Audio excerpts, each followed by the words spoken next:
indahnya berkongsi raya bersama pelajar-pelajar Ma'had Tahfiz Riyadul Jannah Eco Hill Semenyih.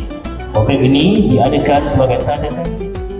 Alhamdulillah, saya mewakili di High Foundation amat bersyukur kerana dapat bersama-sama menjayakan program indahnya berkongsi raya bersama anak-anak dari Ma'had Tahfiz Riyadul Jannah pada hari ini.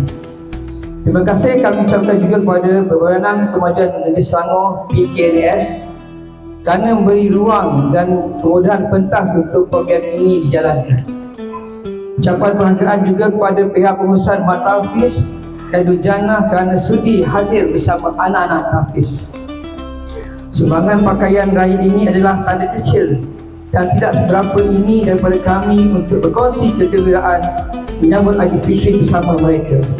Semoga ia dapat menceriakan sambutan Syawal anak-anak tahfiz semua, insya-Allah. Pihak penganjur kami meratakan setinggi-tinggi penghargaan kepada The Hair Collection atas semangat yang diberikan serta kepada semua pihak yang terlibat menjayakan program ini. Bismillahirrahmanirrahim. Alhamdulillahirabbil alamin wassalatu wassalamu ala asyrafil anbiya'i wal mursalin wa ala alihi wa sahbihi ajma'in.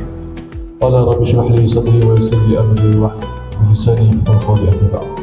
Okey, berbesar hati kami daripada Ma'had Tahfiz Riyadul Jannah mengucapkan ribuan terima kasih kepada butik The Hair Collection menjemput kami untuk bersama-sama berkongsi rezeki baju raya, songkok raya kepada anak-anak tahfiz.